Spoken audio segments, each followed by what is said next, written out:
Bonjour à toutes et à tous, bienvenue dans ce nouveau numéro de Lyon Politique. Ce vendredi, encore une fois, nous allons décrypter l'actualité lyonnaise de la semaine qui fut chargée.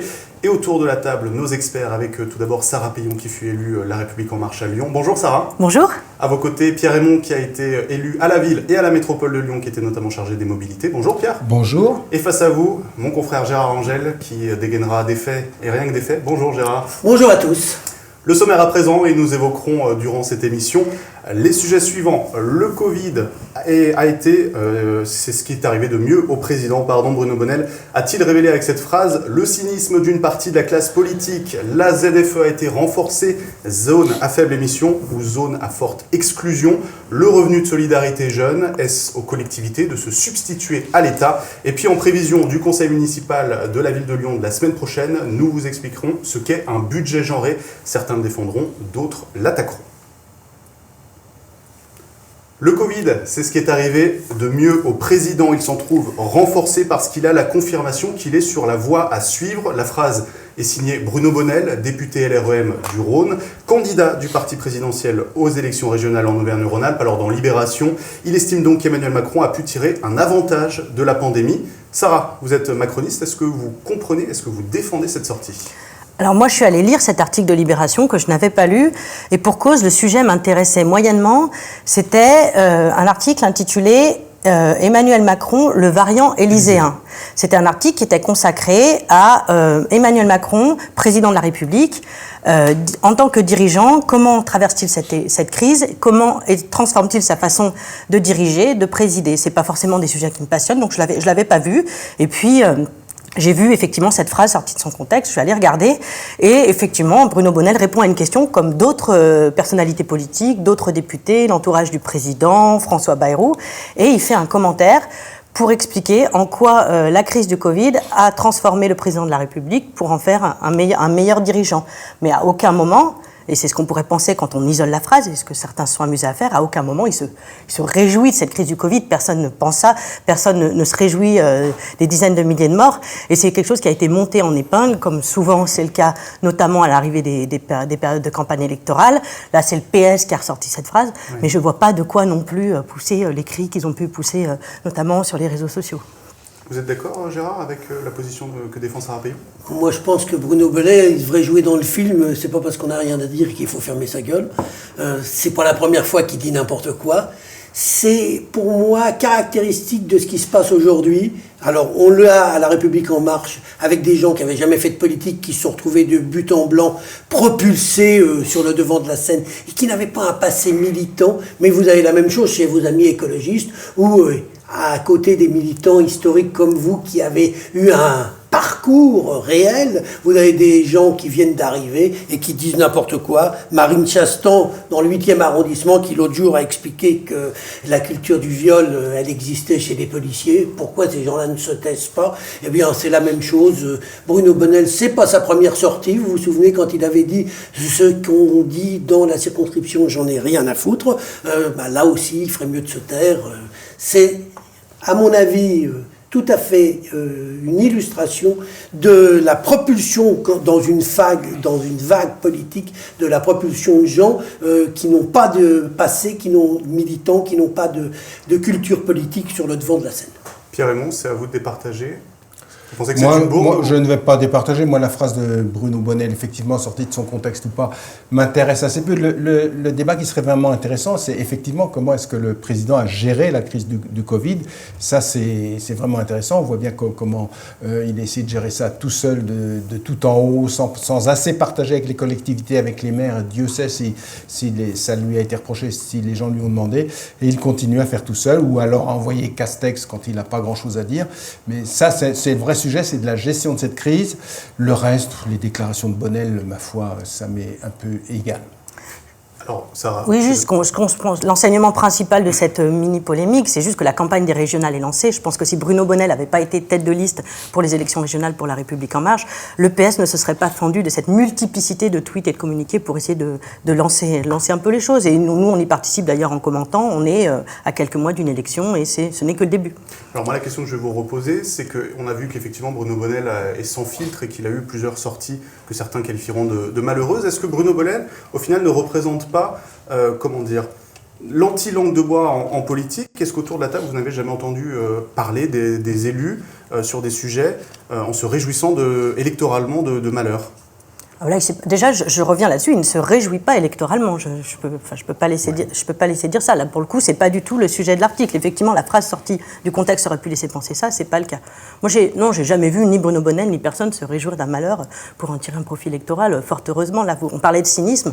Fort heureusement, j'ai pas d'exemple qui me vienne en tête, quel que soit le camp. Et là, il y aurait matière à s'indigner. Non, mais ce qu'il y a, c'est qu'il fait un constat. Faire un constat, l'expression est malheureuse, mais faire un constat, tous les partis politiques font un constat, les journalistes font des constats. À un moment, on peut dire, attendez, il y a eu tel malheur qui s'est produit, ça a été géré bien, pas bien, et ça a permis aux gens de rebondir. C'est des constats. L'expression est parfois malheureuse, et c'est là où j'en viens à ce que je disais. Pierre Hémon veut élever le débat parce qu'il était mal à l'aise sur cette affaire avec des déclarations stupides de certains de ses amis, mais on paye le fait qu'il y ait des gens qui sortent de nulle part et qui se retrouvent propulsés du but en blanc. Vous ne pouvez pas dire que des gens sortent de nulle part quand vous ne les connaissez pas. Il y a une centaine d'élus écologistes aujourd'hui à la ville de Lyon. Je vous promets qu'ils ne sortent pas de nulle part. Sauf qu'ils ont des parcours particuliers, qu'ils ont fait un certain nombre d'études ou pas, qu'ils ont eu un parcours associatif extrêmement important, qu'ils sont extrêmement... Ils étaient engagés avant, ils n'arrivent pas de n'importe où. Ceci dit, ça sort effectivement des habituels élus, peut-être que vous aviez l'habitude de connaître. Sur le reste, moi, c'est pas que ça... Je veux dire que La République En Marche se dispute avec le Parti Socialiste, je vous avouerai que ça m'intéresse assez peu pour les élections régionales. Nous, on a une candidate, on a des candidats dans les départements qui font leur boulot de conviction. Voilà, les autres, mais qui continuent à se disputer sur des sujets faibles. Alors, vous m'amusez quand même, Pierre Hémon. C'est bien mon objectif. Mais voilà, et donc vous avez réussi parce que vous, la main sur le cœur, vous me dites c'est pas notre problème. Vous êtes concurrent avec les élus socialistes pour les régionales, mais vous allez bras dessous avec eux pour les élections départementales. Où est la logique ? La logique, c'est que ce n'est pas le même mode d'élection et que sur le département, il y a eu d'ailleurs avec des gens comme Sheila McCarron, etc., qui sont des gens de grande qualité, facilité à trouver des Vallaud-Belkacem n'est pas quelqu'un de grande qualité ? Elle est quelqu'un de très très grande qualité, mais peut-être qu'elle-même se croit d'un peu trop grande qualité. Elle manque d'un peu de modestie par rapport à d'autres. Moi, je ne commente pas la personnalité des têtes de liste. Ce que je remarque, c'est qu'on a quand même 3 têtes de liste très médiatiques dans la campagne qui arrive. On a parlé de Bruno Bonnell, de Najat Belkacem et bien évidemment de Laurent Wauquiez. La candidate écolo est moins connue. Je pense que les médias ne traiteront pas la campagne de la même manière. Mais cette histoire de petites phrases, de commentaires du commentaire, je pense que c'est des choses qu'on va beaucoup voir revenir. C'est des candidats qu'on va beaucoup voir dans la presse. Là, on n'est pas sur un niveau très élevé de débat pour être honnête, mais je pense qu'effectivement, pour une fois, la campagne régionale va être très médiatisé. J'espère que ça sera un plus pour cette élection qui est souvent très méconnue des concitoyens. Et puis je voulais quand même ajouter, et Pierre Hémon a raison, il le dit pour les élus... oui, ça vous arrive. Il le dit pour les élus écolos à la ville de Lyon, ça marche aussi. Vous parliez des élus LAREM qui ont été élus en 2017, que vous dites qu'ils ne sortent de nulle part. Et à un moment donné, on ne peut pas se plaindre du formatage de la classe politique et se plaindre ensuite du renouvellement et de personnes qui ont des parcours effectivement associatifs ou dans la société civile qui sont différents. Qu'après, il y ait des gens qui peut-être se sont lancés en politique et découvrent que ce n'est pas fait pour eux, ça peut arriver, mais on ne peut pas dire tout et son contraire. Il y a un moment donné, les Français... C'est pas ça qui le gêne. Peut-être, ça me dérange un petit peu. Mais les Français ont quand même donné un signe ces dernières années sur le fait qu'ils n'en pouvaient plus justement d'avoir une classe politique avec uniquement des gens qui se ressemblent et qui n'ont pas forcément fait leurs armes dans les associations, dans la vie des quartiers, etc. C'est en tout cas nous ce qu'on avait essayé à La République En Marche de repérer lors des législatives. Et aujourd'hui, on a des députés qui ne ressemblent pas, quand on regarde l'Assemblée nationale, à l'Assemblée nationale d'avant, et notamment quand on regarde la question, ne serait-ce que de la parité et de la moyenne d'âge. Allez, je vous propose d'avancer sur notre deuxième sujet. On remonte à lundi, le Conseil métropolitain qui a voté le renforcement de la ZFE pour zone à faible émission. Dès l'année prochaine, les véhicules avec des vignettes critères 5 seront bannis du périmètre, Lyon, Villeurbanne et Caluire-et-Cuire. Et puis en 2026, ce sera au tour de tous les véhicules diesel. Est-ce qu'on laisse suffisamment de temps aux habitants de l'agglomération pour se mettre en conformité avec ces nouvelles règles, Pierre Hémon ? La première notification, je crois, de l'Europe à l'État français sur la pollution, sur le fait qu'il faisait faire quelque chose, remonte à 2007 ou 2008. Depuis 2007 ou 2008, il y a eu sans arrêt il y a eu une mise en place de contentieux sur les NOx, sur les particules fines, etc. Donc ça fait plus de 12 ans. Donc ça fait plus de 12 ans qu'il fallait s'y mettre, il fallait y réfléchir. Là, la métropole accélère un peu, enfin. Et je pense qu'il faut effectivement laisser le temps, et pour laisser le temps aux gens, il faut quand même leur fixer des deadlines, des dates, et les accompagner. Je crois qu'il y a tout un travail d'accompagnement qui a commencé, qui va être fait, de construction ensemble avec les usagers des mesures à mettre en œuvre, y compris les différentes zones plus ou moins renforcées de la zone à faible émission. Il y a un vrai travail qui se met en place. Et c'est très bien, c'est plus qu'urgent. La pollution, c'est plus de 48 000 morts par an en France. Certains disent maintenant jusqu'à 100 000. Il y a des grandes inconnues sur les particules ultra fines, puisqu'au début on a pensé que pour faire diminuer le nombre de particules fines, il suffisait avec des moteurs catalytiques de faire exploser les particules, et ça, il y en avait plus. Mais parce que pour des questions de taille de particules, c'est un peu compliqué peut-être à expliquer, mais on s'aperçoit que les particules ultra fines sont de plus en plus dangereuses, soit pour le cerveau, soit pour les femmes enceintes, en tout cas pour leur fœtus. Donc il est plus qu'urgent d'agir, et d'agir sérieusement, et pas seulement d'agiter un plan comme ça a été fait pendant quelques années. Gérard, vous avez une réponse à apporter à Pierre Raymond? Je ne veux pas répondre à Pierre Raymond sans arrêt, parce que sinon on en aurait pour toute la journée. Je voudrais simplement dire deux choses. D'abord, vous ne vous rendez pas compte que vous excluez toute une partie de la population qui n'a pas les moyens que vous avez, vous, bobos, un peu friqués. Il y a des gens qui, pour eux, changer de voiture, c'est très difficile. Ils viennent parfois de l'acheter, et leur dire que dans 5 ans, on ne pourra plus avoir sa voiture, pour eux, c'est un vrai problème. Ça, vous avez l'air de l'oublier. Et deuxième chose, quand Absolument vous... Si, moi je vous dis l'impression que j'ai. Après, vous avez le droit de ne pas partager mes impressions, mais je ne suis pas le seul à avoir ce genre d'impression. Il suffit d'écouter dans la ville ce qui se dit sur la gestion actuelle pour se rendre compte que tout le monde n'est pas tout à fait sur la même longueur d'onde, et c'est un euphémisme. Et la deuxième chose que je voudrais vous dire, Pierre Raymond, c'est que vous nous faites pleurer toujours sur les particules fines qui réduisent le temps de vie. Mais attendez, l'espérance de vie, elle ne cesse d'augmenter. Alors, que l'on fasse de mieux en mieux pour protéger les gens, je suis d'accord, mais arrêtons de faire croire aux gens que la pollution réduit la vie. Non, la pollution, pour l'instant, on essaye de faire en sorte qu'elle nous gêne le moins possible, mais nous vivons chacun de plus en plus vieux, et de plus en plus vieux en bonne santé. Sarah Paillon, il convient de rappeler que la ZFE, ce ne sont pas les écologistes qui l'ont inventée. Elle avait déjà mise en place sous Gérard Collomb, puis David Kimmelfeld. Sous David Kimmelfeld. Plutôt sous David Kimmelfeld, mais bon, c'était quand même dans les cartons avant, pas vraiment. Ce qui a changé, c'est le calendrier, puisque sous David Kimmelfeld, cette interdiction des véhicules diesel, ça devait être d'abord 2030. Là, on passe à 2026. 4 ans en moins, finalement, c'est vraiment la mer à boire. C'est-à-dire qu'en 2026, donc dans 5 ans, c'est demain, 75%, donc les 3/4 des voitures qui circulent actuellement dans Lyon-Villeurbanne, on va dire le centre de l'agglomération, n'auront plus le droit de circuler.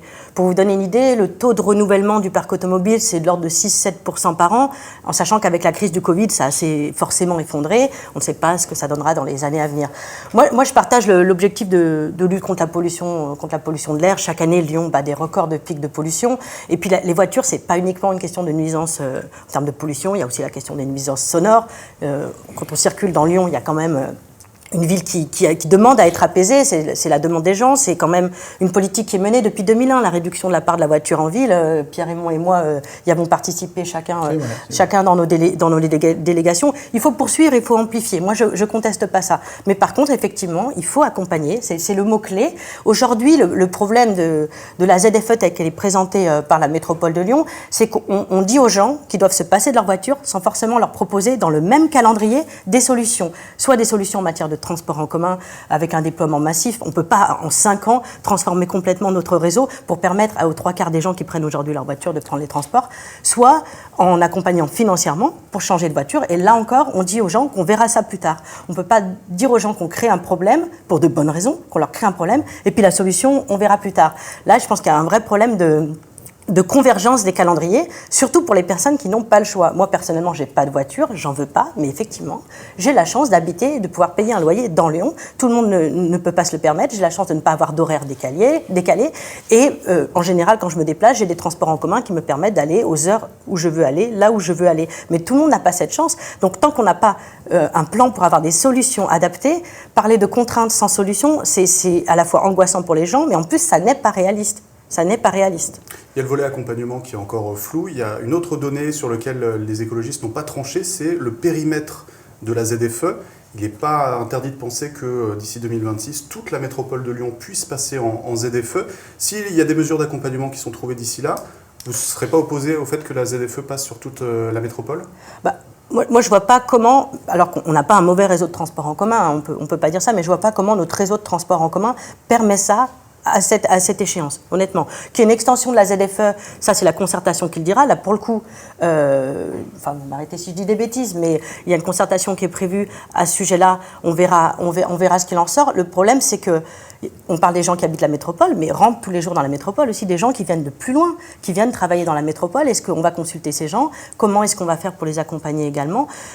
Et comment est-ce qu'on va déployer des solutions alternatives ? Alors, on nous parle beaucoup de déploiement massif des parcs relais, des axes lourds, mais quand on regarde le plan de mandat du Citral, il y a un décalage entre la promesse de Bruno Bernard, président de la métropole, et la promesse de Bruno Bernard, président du Citral. Donc ça serait bien peut-être que les deux communiquent pour essayer de trouver un plan de mandat du Citral qui soit adapté au discours que tient la métropole sur les transports en commun aujourd'hui.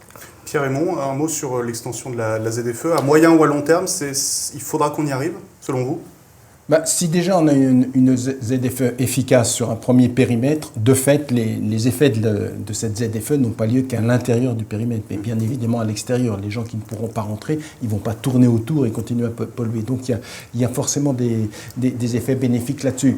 Je voudrais rajouter, c'est que 15 avril, je crois, le prochain conseil métropolitain va discuter justement des mesures d'accompagnement et justement de possibles dérogations pour les gens qui sont en horaire décalé. Va discuter des aides et c'est en concertation justement avec l'ensemble des acteurs sociaux. Si on ne dit pas, si on ne déclare pas, si on n'avance pas clairement là-dessus, on peut traîner. Moi, je vous rappelle que pendant le prochain mandat, il a fallu reculer de 2 ans la mise en œuvre de l'application. On a commencé par une année pédagogique, etc. Donc il y a des choses qu'il faut développer, qu'il va falloir développer. C'est pour ça que ce serait intéressant que les écologistes gagnent la région, par exemple, parce qu'on a, sur les TER, on a 35 gares sur la métropole. Oui, c'est moi. Il n'y a pas que moi qui le pense. Je pense que beaucoup de gens qui se déplacent et beaucoup de citoyens le pensent. Mais on va parvenir sur ce débat-là. Je crois que c'est vraiment intéressant de développer les trains, les TER. On a là un cadre énorme. Il y a effectivement 250 000 véhicules qui rentrent chaque jour dans la métropole et qui en ressortent le soir. Donc il faut gérer ces questions-là. On va travailler sur les aides. Les communes le font aussi. L'extension de la ZFE. Déjà, le mandat suivant, ça a été en débat, puisque Caluire, qui n'était pas prévu, a voulu à tout prix rentrer dedans. Les gens disent toujours on veut rentrer dedans, et puis après, quand on prend des mesures, on dit ah ben non, j'aurais peut-être pas dû. Mais voilà, on arrive là à un moment, il faut agir, et la volonté des écologistes, c'est bien évidemment d'agir, et d'agir en concertation, mais d'avancer en même temps. Parlons d'une autre grande mesure qui a été votée lundi à la métropole de Lyon, le revenu de solidarité jeune, qui doit permettre dès cet été aux 18-24 ans qui n'ont pas de revenus de pouvoir toucher jusqu'à 400 € par mois. On estime que 2000 jeunes pourraient en bénéficier. Alors Gérard, est-ce que cette aide, selon vous, va permettre à ces jeunes de remettre le pied à l'étrier ? Ça, il est clair qu'aujourd'hui, il y a toute une partie de la jeunesse qui souffre et que les collectivités, le Grand Lyon, la métropole, aujourd'hui viennent en aide à ces jeunes. Je trouve ça très bien. Après, il faut savoir ce que ça va coûter exactement, quelles modalités vont être adoptées, comment faire pour obtenir ces aides. Mais ça, je pense que les services vont nous mettre ça très rapidement en place. Ils l'ont déjà dit, 10 millions d'euros par an pour ces 2000 jeunes prévus. Voilà, mais ça, je trouve ça très bien. Voilà, s'il n'y a pas de dérapage financier, je trouve qu'il est bon aujourd'hui que la collectivité vienne en aide à une période très difficile pour une population qui est en souffrance, clairement. Sarah, vous étiez la porte-parole de David Kibelfeld, qui, pour le coup, aux élections métropolitaines, avait exactement la même idée de dispositif. Vous devez être ravis de le voir mettre en place. C'est pas exactement le même dispositif, mais c'est exactement le même esprit. Pour les 18-25 ans. Voilà, non, mais ce qui change. Je suis d'accord. Et puis, la jeunesse, déjà, je dis la jeunesse, mais ça n'existe pas. Il y a des jeunes qui sont en situation précaire parce qu'ils n'ont pas de travail, d'autres qui sont des jeunes actifs, mais qui débutent dans la vie professionnelle, qui ont des salaires très faibles. Il y a des apprentis, il y a des étudiants, etc.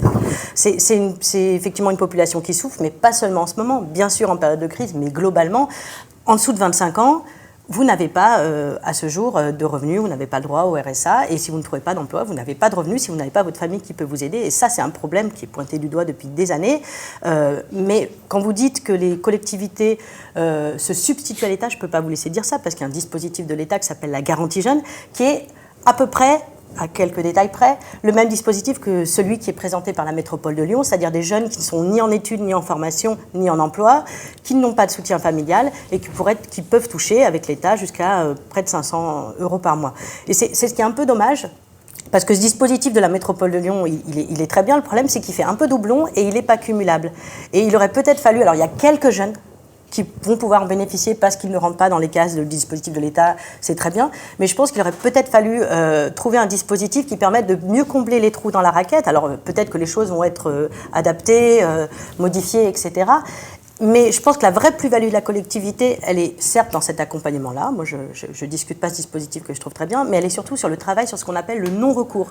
Aujourd'hui, il y a plein de gens qui ne connaissent pas leurs droits, qui ont droit à des aides, et on pense que les jeunes sont très connectés, sont au courant de tout, et ce n'est pas forcément le cas. Et je pense que là, la métropole a un vrai rôle à jouer pour leur faire connaître leurs droits, pour les aides de la métropole, mais aussi pour les aides de l'État, tout simplement. Pierre-Raymond, un mot rapide sur le sujet, parce qu'on a vu, alors je vous relance sur Fabienne Grébert, mais pour les élections régionales, si elle gagne, elle veut faire la même chose en Auvergne-Rhône-Alpes, et là on passerait de 2000 jeunes par an à 50 000. Vous préfériez pas que ce soit l'État qui prenne ça en charge? Bien sûr qu'on préférait que ce soit de l'État, que normalement c'est à la charge de l'État, et les collectivités, sur ce coup-là, sont obligées de se substituer, parce que la garantie jeune existe, mais elle est plus faible et très largement insuffisante. Il y a 1/5, je crois, des jeunes 18-25 ans qui sont sous le seuil de pauvreté. Qu'est-ce que ça va permettre là? Ce n'est pas seulement aider ces jeunes-là, mais c'est aussi les accompagner. Et les accompagner dans le cadre du non-recours. Bien évidemment que s'ils relèvent de la garantie jeune, on ne va pas leur dire surtout ne prenez pas les aides de l'État et prenez les nôtres. Il n'est pas question de faire comme ça. Mais il est vraiment question de les accompagner et pas seulement penser on donne 400 € dans certains cas à certains jeunes, les plus pauvres et les plus précaires des jeunes, mais surtout on essaie de les mettre dans un parcours positif de formation, de réinsertion, d'intégration sociale, d'intégration professionnelle. C'est tout ce continuum-là qu'on veut mettre en place. Et oui, c'était annoncé dans différents programmes, donc c'est très bien que l'ensemble des gens le soutiennent, mais encore une fois, c'est quand c'est dans certains programmes, et là, c'est mis en réalité par les écologistes. C'est bien, c'est bien. On va être content. Il nous reste peu de temps, messieurs et madame. Je vous propose de passer au dernier sujet qui est en plus très important. La semaine prochaine, la ville de Lyon votera lors de son conseil municipal. Ça sera le 25 mars, son premier budget genré. Alors, plus que du rejet, au final, on note qu'il y a beaucoup d'incompréhension sur le sujet. Oui. Pierre, est-ce que vous pouvez nous éclairer sur ce budget genré concrètement? C'est quoi? D'abord, ce qui va être voté, c'est un budget genré, c'est surtout une analyse du budget pour voir comment, en quelque part, où va l'argent, à qui est-ce qu'il profite le mieux. Est-ce qu'il profite plus aux garçons ou aux filles, aux hommes qu'aux femmes, et essayer de redresser ça. Je vous donne un exemple. Les cours d'école, par exemple, les écoles. Vous voyez que les cours d'école sont faites pour qu'il y ait très souvent au milieu, c'est bitumé, c'est les garçons qui jouent au foot et pas les filles, elles sont autour. Donc comment rééquilibrer ces questions-là? Vous voulez faire des jardins et les obliger à faire du jardinage? On veut les obliger à rien. Je vais peut-être vous laisser 2 minutes dire ce que vous avez à dire, et puis après on parlera sérieusement. Allez-y, Pierre. Alors, l'occupation de la ville, il faut bien penser que nos villes, Lyon comme les autres, ont été construites par des hommes, souvent pour des hommes, pour des occupations très fonctionnelles. Or, aujourd'hui, on veut construire une ville qui soit à hauteur d'enfants, dont l'occupation de la ville puisse être à égalité pour les femmes et pour les hommes. Vous voyez bien qu'elle n'est pas à égalité pour les femmes et pour les hommes, le soir en particulier, et dans la journée. C'est toutes ces choses-là que l'on veut pouvoir travailler. Voilà. Donc concrètement, c'est regarder à la loupe chaque dépense et voir si elle profite à C'est plus aux hommes analyser ou aux femmes. chaque dépense. Vous voyez, quand on fait... Regardez le sport. On achetait des places pour aller voir jouer les hommes au foot. Eh bien là, par exemple, il ne s'agit pas de supprimer ou autre, mais on achètera des places pour aller voir jouer l'OL, pour aller voir jouer l'OL féminin. On aidait beaucoup le sport de haut niveau pour les personnes en situation de handicap. Et bien là, on aidera les sportifs de haut niveau en situation de handicap. C'est toutes ces choses-là qu'il faut recadrer, qu'il faut d'abord étudier et rééquilibrer. Ça semble une nouveauté. Non, c'est vieux. Je pense que Vienne, Barcelone le font depuis un moment. L'Australie, qui n'est pas le parangon, je dirais, de l'égalité femmes-hommes, l'Australie, je crois que c'est depuis 2004 qu'ils ont commencé à faire des choses comme ça. Donc voilà, ça arrive ici. Donc ici, certaines personnes s'en inquiètent, mais il n'y a rien d'inquiétant là-dedans. Et c'est une mesure vraiment d'égalité. Sarah, vous partagez l'enthousiasme de Pierre-Raymond. Pour l'égalité femmes-hommes, ça va être un grand pas ou c'est de la poudre aux yeux ? Non, alors le terme budget genré, effectivement, est pas compréhensible, je pense, du grand public. C'est le choix qu'a fait l'équipe municipale de prendre cet outil-là. Ce qui compte, et je pense c'est ce que disait Pierre-Raymond, c'est le fait que la dépense publique peut accroître les inégalités ou les réduire selon les choix qu'on fait. Et effectivement, là, la ville de Lyon a choisi de faire un diagnostic, de mettre les choses à plat. Je pense que c'est plutôt une bonne chose. Par contre, il ne faudrait pas penser que l'égalité est une question mathématique. Si les choses étaient si simples, effectivement, on ferait 50-50. Les choses sont plus complexes. Après que la ville de Lyon fasse un grand diagnostic de ses dépenses et de voir quels sont peut-être les effets secondaires induits, involontaires, qui augmentent les inégalités pour les corriger, je l'entends. Mais c'est vrai que la ville est en fait pour les hommes. C'est surtout une question de choix politique, de choix d'aménagement. Ça ne coûte pas forcément plus cher de faire les choses de façon équilibrée. Donc tout n'est pas une question d'euros, et c'est une première étape, c'est un outil, mais ça ne fait pas l'alpha et l'oméga d'une politique égalitaire. Gérard, on ne vous a pas encore entendu sur le sujet ? Je pense que l'utilisation du terme budget genré, c'est caractéristique de l'idéologie des écologistes qui veulent absolument imposer, alors que vous venez de le dire tout de suite, ça ne représente finalement pas un changement majeur. On va essayer d'analyser les choses simplement. Mais vous avez l'écriture inclusive que vous voulez nous imposer, demander aux gens dans la rue s'ils sont pour l'écriture inclusive. Vous parlez de concertation. C'est une légende urbaine. Mais attendez, arrêtez avec l'écriture inclusive. Commençons par parler français, c'est mieux ce qui s'énonce clairement. Vous connaissez, non? Ce qui se dit, je ne sais même plus. Ça a l'air très clair, en tout voilà. cas, dans votre Boileau avait dit des choses très simples. Oui. Hein, même moi, je les oublie à cause de vous, parce que je pense à votre façon de vouloir nous imposer cette écriture inclusive qui fait que ça mélange tout et qu'on ne comprend plus rien. Non, mais là, c'est vous qui mélangez tout. On ne parle pas du tout d'écriture inclusive. C'est la même chose, c'est de Mais l'idéologie pour essayer budget genré. Pourquoi avoir utilisé ce terme alors qu'il aurait suffi simplement de continuer ce que vous aviez fait, vous, avant, avec Gérard Collomb et la droite avant, c'est de dire il faut qu'il y ait plus d'égalité entre les hommes et les femmes. Ça fait des décennies que les gens sont persuadés que cette idée avance, tant mieux. Vous continuez sur cette idée, tant mieux. Mais employer ce mot budget genré est stupide et ridicule. Pierre-Raymond, sur la communication de l'équipe municipale, est-ce que vous pensez que les bons termes sont employés à bon escient ? Oui, les bons termes sont employés à bon escient. Après, un certain nombre de personnes font semblant de ne pas comprendre ou pensent que parce qu'elles ne comprennent pas, personne ne comprend. Voilà, c'est pas le terme. Budget genré, c'est un terme sans doute un peu nouveau. Quand on l'explique, ça passe très bien. En tout cas, c'est assez clair sur les objectifs. Après, les gens cherchent toujours moyen de pouvoir critiquer d'entrée. Voilà, si le seul angle d'attaque, c'est l'écriture inclusive que n'a jamais et ne veut pas imposer la mairie, ça va. Oh bah, ils l'utilisent dans leurs documents.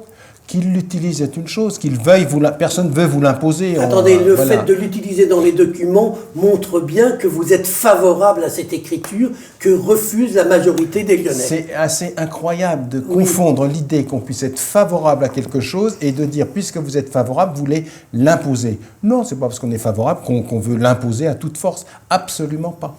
Donc pour vous, Pierre-Raymond, malgré l'emballement de la presse locale et à la fois nationale, puisque c'est vrai que c'est tout nouveau, vous pensez que la semaine prochaine, le vote il va passer comme une lettre à la poste et qu'il n'y aura pas de souci? En tout cas, c'est un beau débat qui s'ouvre sur quelle est la place qu'on laisse aux femmes dans la ville, etc. et comment on fait pour renverser ces habitudes-là. Moi, je découvre des choses que je ne voyais pas, sans doute parce que je suis un homme, qui me semblait naturel. Vous voyez, l'occupation de l'espace public, tous les dispositifs de sport sur les berges du Rhône, qui sait qui les occupe? À 90% des des hommes, comment on fait, comment on travaille ces questions-là. Moi, je ne les voyais pas forcément et je trouve que ça va nous ouvrir les yeux. Alors, il y a peut-être un petit mot compliqué pour M. Angèle et d'autres, mais voilà, si ce n'est que... Moi, c'est pas méprisant, mais ce que je veux dire juste, c'est que... Beaucoup de Lyonnais, comprenez aussi que beaucoup de Lyonnais trouvent que la façon dont vous vous exprimez est un peu porteur de mépris. Absolument pas, je ne pense pas. Eh ben moi, je le pense. Bon, on arrive au terme de notre émission. Les échanges auront été encore nourris. Ils le seront probablement encore plus la semaine prochaine après ce fameux conseil municipal. Merci pour vos retours et votre fidélité à Lyon Mag. Je vous souhaite une bonne semaine. Merci.